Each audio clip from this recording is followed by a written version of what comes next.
Hey, this is Frank Yosin. This is another edition of the Real Estate Cam with Inman, and today we're going to talk about the new tax credit. So let's get on the road here. So some famous person, I'm never good with quoting exact names, so I can just attribute it to a famous person, who once said that you should do exactly the opposite of what everyone else is doing. So when a herd is flowing in one direction, you want to go in the opposite direction in your investments and business decisions. So let's see if that applies now with this tax credit.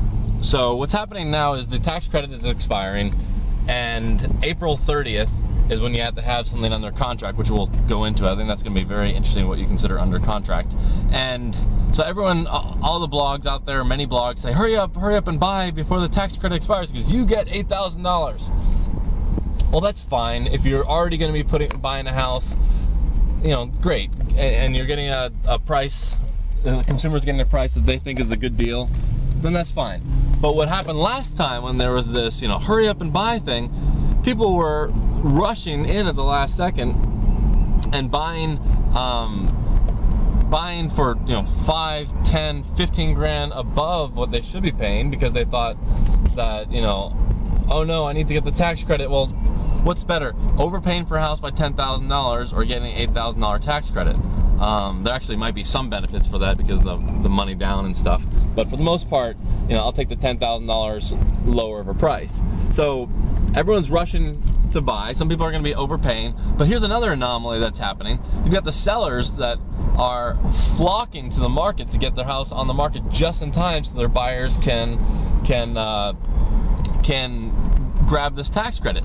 We've actually probably had an increase of about 100%. So for our agents that would have 2 listings, they're having 4 listings coming on. For agents that have 1, they'd have 2.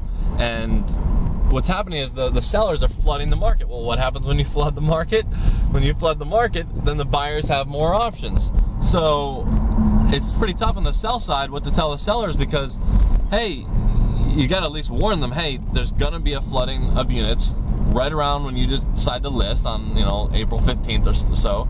So don't be surprised if we have to adjust the price right before we list if one of your neighbors comes in 20 grand below, because we don't want to, we want to be able to be competitive. So yeah, I'm telling the sellers, you know, if you're between now and doing it 3 months from now, I would say no reason to freak out and rush.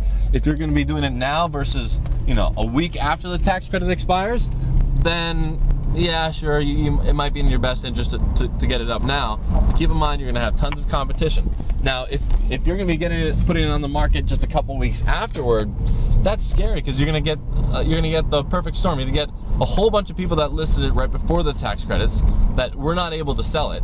So you got a flood of inventory, and then you've got stale. You know, they'll become stale, and then their prices are going to drop. So then you're going to get into the marketplace right when there's excess inventory that's having to reduce the price. Now we're talking about like $5,000, $10,000, $15,000. We're not talking about a huge cataclysmic, you know, $50,000 thing. And so the sellers are going to be in a weird position. Do they try and sell now with a huge quantity of sellers, or are they going to try to, you know, wait just after the tax sale where there's a bunch of leftover stuff reducing the price? It's a pretty tough decision to make, but I wouldn't go crazy going out of my way trying to get it underneath this tax credit because it's an efficient marketplace. There's more buyers out there, but there's more sellers, and even someone in December can sell their house well if it's properly priced. Sure, you won't get 20 visitors in your open house, you'll get 3, but you can still get 1 or 2 offers out of those 3 because those people that are buying in December, they are very serious. So what do you think? Are you guys rushing to buy the tax credit? Do you think it's a better deal? Are you telling buyers hurry up, or are you using that as a technique to get them off the fence? Is it really in their best interest to help them rush before the tax credit when right after the tax credit there might be excess inventory? And one last thing, this under contract thing, that's going to be interesting because the rule is that it has to be under contract by April 30th. Well, what's under contract? Does that mean that everyone that comes to the house, you can have them sign a piece of paper with like a letter of intent saying, you know, if we agree on the purchase price, we will buy this house? I mean, is that under contract? I'd be very open to hear from some lawyers out there, or for some creative agents that might have some ideas on how to deal with the under contract requirement, because there's 1,000 contingencies. So why can't you just do a regular contract with the regular contingencies, and you renegotiate the price along the way as you figure things out? Let me know what you think. Oh, by the way, you can follow me on Twitter @FranklyRealty, and on my blog, blog.franklyrealty.com. Catch you later.